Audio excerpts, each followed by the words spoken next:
अस्सलाम वालेकुम जी। रानी दे ढाबा ते जी सारिਆਂ ਦਾ ਵੈਲਕਮ ਕਰਨੀ ਹੈ ਜੀ ਆਇਆਂ ਨੂੰ। ਉਮੀਦ ਹੈ ਸਾਰੇ ਠੀਕ ਠਾਕ ਹੋਣਗੇ ਜੀ। ਜਿੱਥੇ ਵੀ ਰਹੋ ਖੁਸ਼ ਰਹੋ ਆਬਾਦ ਰਹੋ ਜੀ ਆਪਣੇ ਆਪਣੇ ਘਰਾਂ ਵਿੱਚ। ਅਸੀਂ ਅੱਜ ਪੰਜਾਬੀ ਵੜੀਆਂ ਵਾਲੀ ਨਵੀਂ ਰੈਸਪੀ ਲੈ ਕੇ ਤੁਹਾਡੇ ਨਾਲ ਸ਼ੇਅਰ ਕਰਨ ਵਾਸਤੇ ਹਾਜ਼ਰ ਹੋਏ ਹਾਂ ਜੀ। ਤੇ ਪੰਜਾਬੀ ਵੜੀਆਂ ਅਸੀਂ ਬਣਾਵਾਂਗੇ ਆਪਣੇ ਸਟਾਈਲ ਨਾਲ। 3 ਭਾਗ ਗੋਸ਼ਤ बड़े वाला हड्डी कोई नहीं, सारा बोटी वाला गोश्त ये जाएगा जी।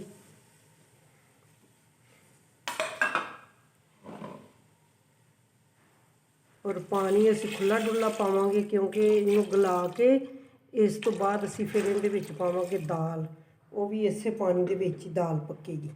और वो वड्डे मतलब एक जवे हुंदे ने पूरे 2 गंढे कह लो लसन वाली, वो छिल लैने ये जाणगे। और अदरक लिया, अदरक छिलिया नहीं है, छिलके समेत इन धो के मैं कुट लिया। हाँ जी। ते कुटी हुई मिर्च लई है, नमक हल्दी मैं अपने हिसाब नाल पाया। ये तो मैं हुण नहीं दस सकदी तुसीं किन्नियां बनाउणियां उस हिसाब नाल, लेकिन ये अपने हिसाब नाल मैं पाया जो भी मतलब पूरा सही फुल टेस्ट और जायका सही आएगा। बेशक भावें कच्चियां खा लो क्योंकि असी कच्ची दाल दियां कदे नहीं बनाईयां। मेरी अम्मी जिस तरह बनाती सी मैं उस तरीके नाल ही बनावांगी। ए हल्दी एक बड़ा चम्मच भर के लिया है और नमक का लिया है, 2 चम्मच कुटी हुई मिर्च दे लिया। ये असी फिर उस टाइम भी चख सकने कि किन्ना। अच्छा ए कुटिया हुआ धनिया लिया है जिहड़ा कि मैं रोस्ट करके रखा, 2 चम्मच भरे हुए ले ने। और दादड़ किया हुआ जीरा जिहड़ा रोस्ट करके रखा सी। ए देखो जी नज़र आ रही है इधरों क्या। ए दालचीनी के पीस ने छोटे वड्डे, कोई 20-25 होणगियां काली मिर्च, 10-12 लौंग, 2 वड्डियां लाचियां। ये जीरा धनिया मैं हुणे नहीं पाना, ए पावांगी पहले। ए वाली मिर्च ये जाणगी। बीफ वाला गोश्त इहदे विच ज़रा गलन ते टाइम लगेगा, इसलिए दाल नहीं पाई। इनू अद्धे तो ज़्यादा असीं गला लांगे, उनकी वजह है कि दाल हुणे पा दी सारा मलिया मेट हो जाना, कोई समझ ही नहीं आनी विच की पाया ते की नहीं पाया। ये पूरी वीडियो देखने वास्ते तुसीं साडे नाल जुड़े रहना जी। हाँ जी, तो हुण 20 मिनट हो गया ने इनू वेट मतलब सीटी चलदे ने। हुण असीं देखांगे कि साडा ये गोश्त गल गया है या कि नहीं। खुशबू तो बहुत मज़े की आ रही जी, ज़बरदस्त ज़बरदस्त। हुण असीं चैक करांगे साडा गोश्त ये वाला गलिया है या नहीं गलिया। हाँ जी देखो माशाअल्लाह गोश्त भाई बहुत मज़े का गलिया पिया। हुण असीं दूसरियां चीज़ां पावांगे इहदे विच जिहड़ियां रह गईयां ने बकाया। लेकिन आज तो नहीं कट के रखी ते ना माफ़ करना ये भुन्नण भुनाउण वाला इहदे च कम्म कोई नहीं गा। अच्छा जी आ ने दालां असीं 4 दालां लईआं ने, जिहदे विचों मैं तुहानूं दस दांगी भी किन्ना किन्ना वज़न है दालां दा। जिहड़ी चनियां दी दाल है वो अद्धा किलो है और दाल माश जिहड़ी वो भी अद्धा किलो, क्योंकि असल टेस्ट तो इन्हां दा ही आना है। तो मूंगी की दाल 1 पाओ लईए और जिहड़ी मसरां वाली दाल है लाल जिहड़ी दाल हुंदी जिन्नूं असीं दाल मसूर कहने आ, वो असीं लईए जी अद्ध पा। एक भर के चम्मच लिया है सुक्की मेथी वाला, ये जाएगा। ताड़ी मर्जी जो तुसीं पाना चाहो तो पा लेना, ना पाना चाहो तो जी नहीं पा सकते तो ना पाओ, नहीं जिन्नूं पसंद है। ये सॉरी दस ही नहीं सकी, जल्दी जल्दी उल्टा दिता। ये धनिया है मोटा मोटा कुटिया हुआ तो और जीरा है भर भर के ना 2 ए वाले वड्डे वड्डे चम्मच लेने मैं। इनू हुण मैं करांगी मिक्स, मिक्स करके थोड़ा जिहा असीं इनू वेट देंगे मिक्स करके, बल्कि पहले इनू टेस्ट करांगी कि सारा नमक मिर्च इहदे विच पूरा। अगर मिर्चां कम लगियां तो होर पा देंगे। ये बड़ियां बन गईयां सुक गईयां, फिर असीं इहनूं किसी एयर टाइट डब्बे च पा के बंद कर लांगे। ते लौकी जिहड़ी लोकां नूं नहीं पसंद आंदे मतलब देसी कद्दू, ये तुसीं उहदे च भी पा के बड़ियां ते अच्छा टेस्ट लिया सकदे जी, बहुत मज़े का डिफरेंट। इस तरह बड़ियां बना के रख लो, तुहाडी जान सकून च हो जाएगी।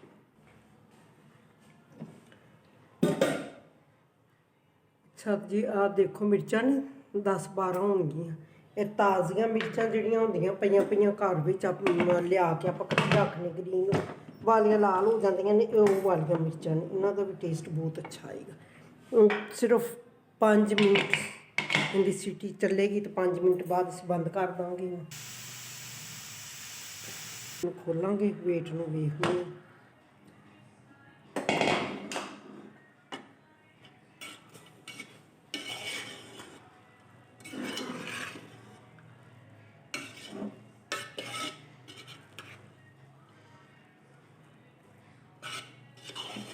ਹਾਂਜੀ, ਦਾਲ ਸਾਡੀ ਮਾਸ਼ਾਅੱਲਾ ਬਿਲਕੁਲ ਗਲ ਗਈ ਹੈ ਜੀ। ਹੁਣ ਅਸੀਂ ਫਾਈਨਲ ਲੁੱਕ ਤੇ ਪਹੁੰਚਾਂਗੇ।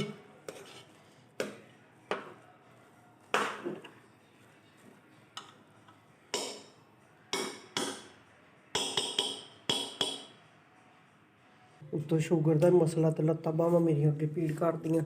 ਆਹ ਵੇਖੋ ਨਾ, ਮੈਂ ਤੁਹਾਨੂੰ ਦੱਸਾਂ ਜ਼ਰਾ, ਇੱਕ ਪਲੇਟ ਚੁੱਕਣਾ,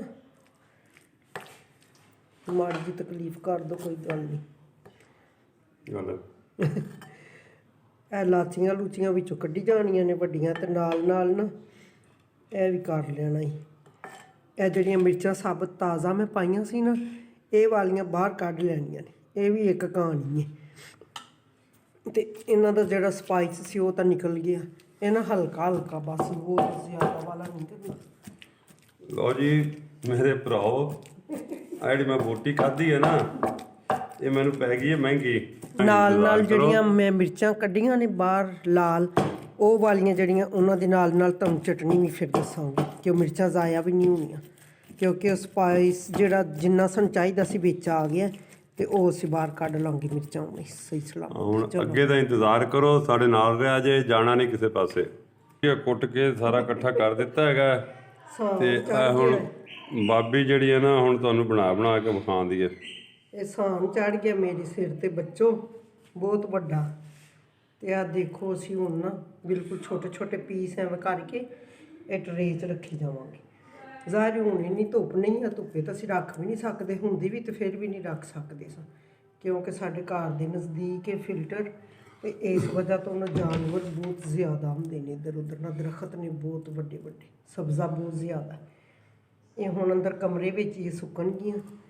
ਇੱਕ ਹਫ਼ਤਾ ਕਰਾਂਗੇ ਵੇਟ, ਫਿਰ ਬਣੇਗੀ ਇਹਦੇ ਨਾਲ ਬਹੁਤ ਮਜ਼ੇਦਾਰ ਜੀ ਰੈਸਪੀ, ਜਿਹੜੀ ਤੁਹਾਡੇ ਨਾਲ ਅਸੀਂ ਸ਼ੇਅਰ ਕਰਾਂਗੇ।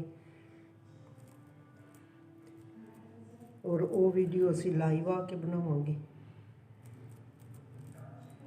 ਐਵੇਂ ਛੋਟੇ ਛੋਟੇ ਕਰਕੇ ਪੀਸ ਰੱਖੀ ਜਾਣੇ ਨੇ। ਔਰ ਹੁਣ ਹੀ ਇੰਨੀ ਮਜ਼ੇਦਾਰ ਖੁਸ਼ਬੂ ਆ ਰਹੀ ਹੈ। ਅਗਰ ਕੱਚੀ ਦਾਲ ਵਾਲੀਆਂ ਅਸੀਂ ਬੜੀਆਂ ਬਣਾਉਂਦੇ ਨਾ, ਉਹ ਫਿਰ ਸਾਲਨ ਬਣਾ ਵੀ ਲਈਏ ਨਾ, ਤੇ ਕੱਚਾ ਕੱਚਾ ਨਾ ਦਾਲ ਦਾ ਉਵੇਂ ਹੀ ਆਉਂਦਾ ਰਹਿੰਦਾ ਟੇਸਟ। ਲੇਕਿਨ ਅਸੀਂ ਇਹ ਥੋੜੀ ਥੋੜੀ ਦਾਲ ਨਾ ਪਕਾ ਲਈ ਦੀ, ਜ਼ਿਆਦਾ ਨਹੀਂ ਗਲਾਈ ਦਾਲ, ਥੋੜੀ ਥੋੜੀ ਗਲੀ ਹੋਈ ਦਾਲ ਔਰ ਮੋਟਾ ਮੋਟਾ ਕੁੱਟਿਆ, ਤਾਂ ਕਿ ਵਿੱਚ ਨਾ ਦਾਲ ਬੀਂਜ ਨਜ਼ਰ ਵੀ ਆਉਂਦੀ ਰਹੇ। ਬਸ ਗੋਸ਼ਤ ਨੂੰ ਗਲਾਇਆ ਗਿਆ। ਚਲੋ ਜੀ, ਹੁਣ ਤੁਸੀਂ ਤਰੀਕਾ ਵੇਖ ਲਿਆ, ਇਸੇ ਤਰ੍ਹਾਂ ਸਾਰੀਆਂ ਅਸੀਂ ਕਰਾਂਗੇ, ਕਰਕੇ ਸੁਕਾ ਕੇ ਤੇ ਫਿਰ ਆਇੰਦਾ ਜਿਹੜੀ ਹੈ ਨਾ ਤੁਹਾਡੇ ਨਾਲ ਰੈਸਪੀ ਸ਼ੇਅਰ ਕਰਾਂਗੇ। ਤੇ ਇਹ ਮਿਰਚਾਂ ਦਾ ਪਤਾ ਨਹੀਂ ਕੀ ਕਹੂਏ। ਅੱਛਾ, ਆਹ ਵਾਲੀਆਂ ਮਿਰਚਾਂ ਜਿਹੜੀਆਂ ਅਸੀਂ ਕੱਢ ਲਈਆਂ ਨੇ, ਜਿੰਨਾ ਸਪਾਈਸ ਚਾਹੀਦਾ ਸੀ ਉਹ ਇਹਨਾਂ ਦੇ ਅੰਦਰ ਚਲਾ ਗਿਆ, ਲੇਕਿਨ ਮਿਰਚਾਂ ਫਿਰ ਵੀ ਬਹੁਤ ਸਪਾਈਸੀ ਨੇ। ਇਹਨਾਂ ਦੀ ਚਟਨੀ, ਕਿਉਂਕਿ ਪੱਕ ਗਈਆਂ ਨੇ ਮਿਰਚਾਂ ਪਾਣੀ ਵਿੱਚ, ਤੇ ਇਹਨਾਂ ਦੀ ਚਟਨੀ ਦਾ ਟੇਸਟ ਲਹਿਦਾ ਹੀ ਹੁੰਦਾ ਹੈ। ਇਹ ਸਾਡਾ ਤਜਰਬਾ ਹੈ। ਤੇ ਔਰ ਤੁਸੀਂ ਵੀ ਦੇਖਣਾ, ਸੁਬਾਹ ਦੇ ਨਾਸ਼ਤੇ ਨਾਲ 2-3 ਚਮਚ ਇਮਲੀ ਭੇ ਕੇ 2-3 ਚਮਚ ਉਹਦਾ ਪਲਪ ਤੁਸੀਂ ਪਾ ਲੈਣਾ ਇਹਦੇ ਵਿੱਚ, ਥੋੜ੍ਹਾ ਜਿਹਾ ਪੁਦੀਨਾ, ਥੋੜ੍ਹਾ ਜਿਹਾ ਪਾਓਗੇ ਸਬਜ਼ ਧਨੀਆ, 4-5 ਜਵੇ ਲਸਣ ਦੇ ਪਾ ਕੇ, ਤੇ ਇਹਨੂੰ ਤੁਸੀਂ ਕਰ ਲੈਣਾ ਹੈ ਗ੍ਰੈਂਡ। ਲੇਕਿਨ ਮੈਂ ਗ੍ਰੈਂਡ ਨਹੀਂ ਕਰਦੀ, ਮੈਂ ਤਾਂ ਕਰਨੀ ਆ ਇਹਦੇ ਨਾਲ ਹੀ ਕੂੰਡੀ ਡੰਡੇ ਦਾ ਇਸਤੇਮਾਲ। ਚਟਨੀ ਬਸ ਕੂੰਡੀ ਡੰਡੇ ਦੀ ਹੁੰਦੀ, ਉਹ ਕਰ ਲੈਣਾ। ਤੇ ਔਰ ਤੁਸੀਂ ਫਿਰ ਇਹਨੂੰ ਦੇਖਣਾ, ਨਮਕ ਦੱਸਣਾ ਭੁੱਲ ਗਈ, ਇਹ ਨਹੀਂ ਸਮਝਣਾ ਕਿ ਨਹੀਂ ਪਾਉਣਾ, ਲੇਕਿਨ ਪਾਉਣਾ ਹੈ ਨਮਕ ਪਾ ਕੇ ਆਪਦੇ ਟੇਸਟ ਦੇ ਮੁਤਾਬਕ। ਔਰ ਵੇਖਣਾ ਕਿ ਇਹਨਾਂ ਪਰਾਠੇ ਨਾਲ ਇਹ ਕਿੰਨੀ ਮਜ਼ੇ ਦੀ ਟੇਸਟੀ ਲੱਗਦੀ ਹੈ।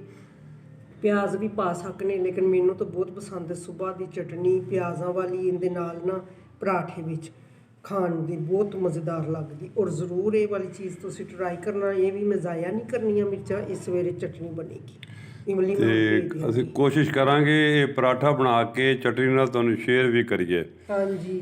ਤੇ ਬਾਕੀ ਹੁਣ ਸਾਰੇ ਬਾਬਾ ਤੇ ਬਾਬੀ ਨੂੰ ਇੱਕ ਵਾਰੀ ਇਜਾਜ਼ਤ ਦਿਓ।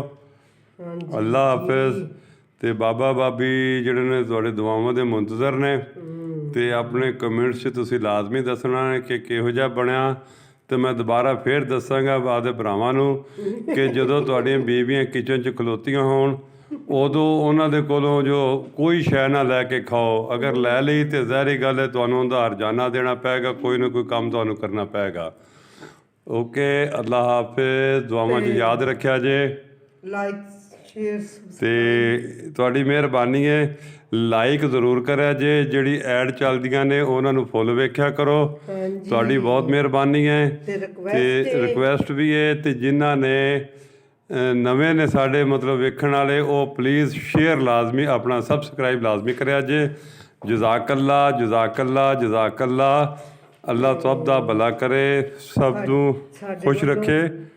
ਸਭ ਨੂੰ ਅੱਲਾ ਅੱਲਾ ਹਾਫਿਜ਼।